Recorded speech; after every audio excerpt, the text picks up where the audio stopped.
En la orilla sur del Mar Muerto, en la depresión más profunda de la superficie terrestre, existieron una vez 5 ciudades prósperas que florecían en medio de una llanura que la Biblia describió como un jardín del Señor, fértil como la tierra de Egipto. 5 ciudades tan ricas que los reyes de Mesopotamia enviaron ejércitos para saquearlas, tan orgullosas que desafiaron las leyes más fundamentales de la hospitalidad y de la naturaleza humana, tan corrompidas que su nombre se convirtió en sinónimo eterno de depravación y castigo divino. Sus nombres eran Sodoma, Gomorra, Admá, Seboim y Zoar. Y según el relato del Génesis, Dios las destruyó con fuego y azufre llovidos desde el cielo, borrándolas de la faz de la tierra con una violencia tan absoluta que Abraham, observando desde las colinas de Hebrón a más de 60 kilómetros de distancia, vio cómo el humo de aquella tierra subía como el humo de un horno. Durante siglos, esa destrucción fue el ejemplo supremo de la ira divina. Los profetas la invocaban como advertencia contra la injusticia. Isaías comparó a Jerusalén con Sodoma cuando denunció su corrupción. Jeremías la usó como medida del castigo que aguardaba a Babilonia. Ezequiel reveló que el pecado de Sodoma no era solamente lo que la tradición popular imaginaba, sino soberbia, abundancia de pan y ociosidad. Y no extendió la mano al pobre y al necesitado. Y el propio Jesús, siglos después de la destrucción, mencionó a Sodoma en sus enseñanzas como referencia del juicio final. Pero cuando llegó el año 1 de nuestra era, cuando Jesús nació en Belén y creció en Nazaret, ¿qué quedaba realmente de aquellas ciudades malditas? ¿Existía algo en aquel paisaje desolado que recordara su existencia? ¿Vivía alguien en las tierras donde una vez ardió el fuego celestial? Hoy vamos a reconstruir con precisión histórica, arqueológica y geológica cómo era realmente la región de Sodoma y Gomorra en tiempos de Jesús. Vamos a caminar por las orillas del Mar Muerto, descender a la depresión más inhóspita del planeta, examinar las evidencias que la Tierra misma conserva y descubrir qué encontraban los viajeros del siglo I cuando buscaban los restos de las ciudades que Dios destruyó. La región donde se ubicaron Sodoma y Gomorra en tiempos de Jesús era uno de los paisajes más sobrenaturalmente desolados que un ser humano podía contemplar. El Mar Muerto se extendía como una lámina de plata inmóvil a 430 metros bajo el nivel del mar, el punto más bajo de cualquier superficie terrestre del planeta. Sus aguas contenían una concentración de sal 10 veces superior a la de cualquier océano, tan densa que ningún pez, ninguna alga, ninguna forma de vida podía sobrevivir en ellas. De ahí su nombre, que los hebreos llamaban Yam Hamavet, el mar de la muerte, y que los romanos conocían como Lacus Asphaltites, el lago del asfalto, porque enormes bloques de betún negro flotaban periódicamente hacia la superficie desde el fondo, desprendidos por la actividad sísmica de la gran falla tectónica del Valle del Jordán. El geógrafo griego Estrabón, contemporáneo exacto de Jesús, describió esta región con asombro y horror. Escribió sobre ruinas de ciudades visibles en las orillas, sobre una tierra quemada que exhalaba vapores sulfurosos, sobre rocas que parecían derretidas por un fuego antiguo. Josefo, el historiador judío que escribió pocas décadas después de la muerte de Jesús, fue aún más explícito. Afirmó que todavía podían verse las sombras de las 5 ciudades destruidas y que en los frutos que crecían cerca de aquellas ruinas había ceniza en su interior, testimonio visible de la ira sagrada que las había consumido. El paisaje que rodeaba el Mar Muerto en tiempos de Jesús era un testimonio geológico que parecía confirmar cada palabra de los profetas. Las colinas occidentales que descendían hacia la orilla estaban compuestas de formaciones de sal, marga y yeso que la erosión había esculpido en pilares fantasmagóricos, torres blancas y figuras retorcidas que la imaginación popular identificaba inevitablemente con la mujer de Lot, convertida en estatua de sal por mirar hacia atrás mientras huía de la destrucción, Josefo afirmó haberla visto personalmente. Los viajeros del siglo I señalaban diversas formaciones, como la columna de sal de la esposa de Lot, y cada generación encontraba una nueva que se ajustaba mejor al relato. El suelo en la planicie sur del Mar Muerto estaba impregnado de azufre. Los arqueólogos modernos han encontrado en yacimientos como Bab ed-Dra y Numeira, que muchos investigadores identifican con Sodoma y Gomorra, capas gruesas de ceniza y residuos de combustión que datan de la Edad del Bronce temprana, coincidiendo aproximadamente con el período bíblico de Abraham. Bolas de azufre casi puro, algunas del tamaño de una nuez, aparecen incrustadas en la tierra calcinada de estas ruinas, un fenómeno geológico que los científicos debaten intensamente, pero que para los viajeros del siglo I no requería explicación científica alguna. Era fuego y azufre del cielo, exactamente como decía el Génesis. En tiempos de Jesús, nadie habitaba las ruinas mismas de las ciudades destruidas. Eran lugares malditos que los judíos evitaban con superstición reverente. Pero la región circundante no estaba completamente despoblada. En las orillas occidentales del Mar Muerto, donde manantiales de agua dulce brotaban de las colinas del desierto de Judea, existían pequeños asentamientos que sobrevivían gracias a estos oasis improbables. El más famoso era En Gedi, un oasis exuberante donde crecían palmeras datileras, viñas y los preciosos arbustos de bálsamo, cuyo perfume se exportaba a Roma como uno de los productos más costosos del mundo antiguo. Pero el asentamiento más extraordinario cerca del Mar Muerto, en tiempos de Jesús, era Qumran. En las terrazas áridas sobre la orilla noroeste vivía una comunidad de judíos radicales que habían abandonado Jerusalén, considerando que el templo estaba corrompido. Eran los esenios, aunque ellos mismos no usaban ese nombre. Vivían en cuevas y edificios comunitarios practicando una disciplina ascética extrema, compartiendo todas sus posesiones, realizando baños rituales múltiples veces al día, estudiando las escrituras obsesivamente y esperando una guerra apocalíptica inminente entre los hijos de la luz y los hijos de las tinieblas. En las cuevas cercanas escondieron los manuscritos que conocemos como los rollos del Mar Muerto, descubiertos casualmente en 1947 por un pastor beduino, documentos que revolucionaron nuestra comprensión del judaísmo en tiempos de Jesús. La vida cotidiana en los bordes del Mar Muerto era una batalla permanente contra un entorno que parecía diseñado para expulsar la presencia humana. El calor en verano alcanzaba temperaturas que superaban los 45 grados con regularidad despiadada. La humedad era casi inexistente. El aire seco agrietaba los labios, resecaba la garganta y deshidrataba el cuerpo con una velocidad que podía matar a un viajero desprevenido en horas. El agua dulce era el recurso más precioso, más valioso que el oro, más disputado que cualquier territorio. Los manantiales que brotaban en Ein Gedi y otros puntos de la costa eran literalmente la diferencia entre la vida y la muerte.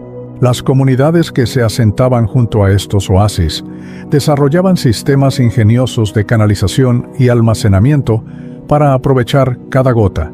En Qumran, los arqueólogos han descubierto un sistema elaborado de canales, acueductos y cisternas que capturaban el agua de las escasas lluvias invernales y la almacenaban para sobrevivir los meses brutales del verano, cuando el cielo se convertía en una cúpula de bronce ardiente sobre la depresión más caliente de la tierra habitada.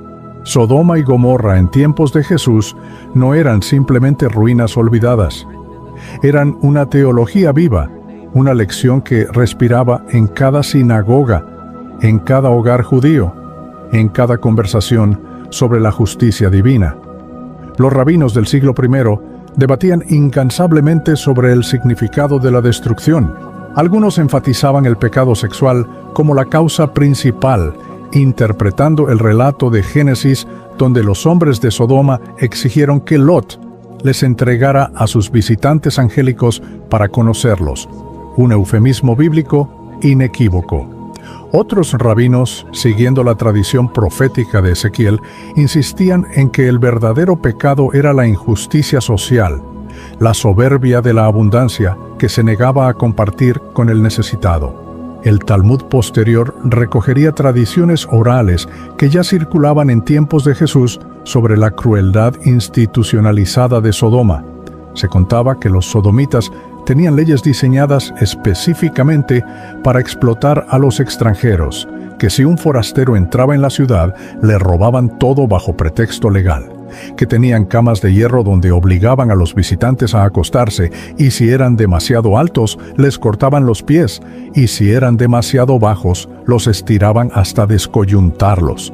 Estas historias, probablemente exageradas con intención pedagógica, revelaban una comprensión profunda de que el pecado de Sodoma era fundamentalmente la perversión de la justicia y la hospitalidad, convertidas en instrumentos de tortura. Jesús mismo utilizó a Sodoma en sus enseñanzas de maneras que habrían sorprendido a muchos de sus contemporáneos. Cuando envió a sus discípulos a predicar por las aldeas de Galilea, les advirtió que cualquier ciudad que no los recibiera ni escuchara sus palabras, enfrentaría un destino peor que el de Sodoma y Gomorra en el día del juicio. Esta declaración era extraordinariamente provocadora. Significaba que la inhospitalidad hacia los mensajeros de Dios era un pecado comparable o superior al de las ciudades destruidas por fuego celestial. Jesús estaba redefiniendo la maldición de Sodoma, desplazando el énfasis desde la depravación sexual hacia el rechazo de la verdad divina, hacia la negativa a abrir las puertas al mensaje de salvación. Los viajeros que atravesaban la región del Mar Muerto en el siglo I lo hacían generalmente por necesidad, no por elección. La ruta principal conectaba Jerusalén con las fortalezas herodianas del este del Jordán y con la ruta comercial nabatea que descendía hacia el Golfo de Acaba y desde allí hacia Arabia y las rutas del incienso. Los nabateos, ese pueblo extraordinario de comerciantes del desierto que habían construido Petra, tallando palacios enteros en la roca rosada. Controlaban el comercio de especias, incienso y mirra que atravesaba los bordes orientales del Mar Muerto. Sus caravanas de camellos cargados con los aromas más preciosos del mundo antiguo pasaban a la vista de las tierras calcinadas donde Sodoma había existido, y el contraste entre la riqueza que transportaban y la desolación que contemplaban no podía ser más dramático. Herodes el Grande había comprendido el valor estratégico de la región y había construido fortalezas impresionantes en los acantilados que dominaban el Mar Muerto. Masada, la más famosa, se alzaba sobre una meseta aislada de 400 metros de altura como un palacio inexpugnable con almacenes, cisternas, baños termales y frescos pintados en estilo romano. Maqueronte, al otro lado del mar, en territorio de Herodes Antipas, era la fortaleza donde décadas después Juan el Bautista sería encarcelado y decapitado durante un banquete donde una joven bailó ante un rey embriagado. Estas fortalezas herodianas miraban directamente hacia las llanuras donde Sodoma y Gomorra habían ardido. Los soldados que patrullaban sus murallas contemplaban cada día el mismo paisaje desolado que Abraham había observado desde las colinas de Hebrón cuando el humo subía como columna de horno. La maldición visible desde las ventanas del poder recordaba incluso a los reyes que existía una autoridad superior a la de Roma y a la de cualquier trono humano. El Mar Muerto mismo era en tiempos de Jesús un fenómeno que desafiaba la comprensión del mundo antiguo. Los viajeros que lo contemplaban por primera vez quedaban perturbados por su quietud antinatural. No había olas, no había corrientes visibles, no había gaviotas sobrevolando su superficie, no había peces saltando, no había juncos en sus orillas. Solo una lámina de agua densa y aceitosa que reflejaba el cielo como un espejo de mercurio, y que al tacto dejaba en la piel una película salina que ardía en cualquier herida o rasguño. Los que se aventuraban a entrar descubrían con asombro que era imposible hundirse. El cuerpo flotaba sin esfuerzo sobre aquella agua 10 veces más salada que cualquier océano, una experiencia que Plinio el Viejo describió con fascinación científica en su Historia Natural pocas décadas después de Jesús. Los animales que bebían accidentalmente de sus aguas morían. Los peces que el río Jordán arrastraba hasta su desembocadura perecían instantáneamente al contacto con la salmuera. Las orillas estaban decoradas con formaciones cristalinas de sal blanca que brillaban bajo el sol como huesos pulidos, y en algunos puntos la sal formaba costras gruesas sobre las rocas que crujían bajo los pies de los caminantes, como si la tierra misma estuviera hecha de vidrio. Los habitantes de la región aprovechaban los recursos únicos que este paisaje extremo ofrecía. El betún que flotaba periódicamente hacia la superficie del mar era un producto comercial valioso. Se utilizaba para impermeabilizar embarcaciones, para sellar cisternas, como adhesivo en construcciones y en el proceso de momificación egipcia, que todavía se practicaba en el siglo I. Los nabateos habían convertido la recolección y venta de betún del Mar Muerto en un negocio lucrativo que defendían celosamente contra competidores. La sal misma era un recurso inagotable. Se extraía de las formaciones costeras y se comercializaba por toda Palestina y más allá. Jesús utilizó precisamente la sal como metáfora en su enseñanza más famosa sobre la identidad de sus seguidores. Vosotros sois la sal de la tierra, pero si la sal pierde su sabor, ¿con qué será salada? Los judíos galileos que escuchaban estas palabras conocían perfectamente la sal del Mar Muerto y sabían que las capas exteriores de los bloques de sal expuestas a la humedad podían perder efectivamente su salinidad, quedando convertidas en un residuo mineral insípido que solo servía para arrojarse al camino. La metáfora de Jesús nacía directamente del paisaje donde Sodoma había muerto. El bálsamo de En-Gedi completaba la economía de la región. Este perfume extraído de un arbusto que solo crecía en los oasis del Mar Muerto era considerado el producto más precioso de toda Judea. Plinio lo describió como más valioso que el oro. Cleopatra había exigido los campos de bálsamo de En-Gedi como regalo de Marco Antonio. Herodes los había reclamado como propiedad real. Su aroma dulce y penetrante se exportaba a Roma, donde las mujeres patricias pagaban fortunas por unas gotas. Y así, en la misma región donde el fuego divino había destruido 5 ciudades, crecía el perfume más exquisito del mundo antiguo. La muerte y la belleza compartían la misma tierra maldita. Hoy el Mar Muerto se está encogiendo, perdiendo 1 metro de profundidad cada año, y los arqueólogos descubren nuevas evidencias mientras las aguas retroceden. Pero la verdadera Sodoma no está enterrada bajo la sal y el azufre. Vive en cada sociedad que confunde la abundancia con el derecho a ignorar al prójimo, en cada ciudad que cierra sus puertas al extranjero, en cada civilización que se cree tan poderosa que olvida que existe una justicia superior a la de los hombres. El fuego que consumió Sodoma no se apagó. Arde todavía como advertencia eterna en las páginas de un libro que ha sobrevivido a todos los imperios que intentaron destruirlo. Si este viaje a las ciudades malditas te ha revelado una historia que va mucho más allá de lo que imaginabas, déjame un comentario. Cuéntame qué descubrimiento te impactó más, qué imagen cambió tu manera de entender este relato. Comparte este video con alguien que necesite conocer la verdad arqueológica detrás de la destrucción más famosa de la Biblia. Suscríbete y activa la campanita, porque seguiremos excavando los secretos del mundo antiguo, reconstruyendo Jerusalén, Nínive, Egipto y cada lugar donde la historia sagrada dejó su huella. Hasta el próximo viaje.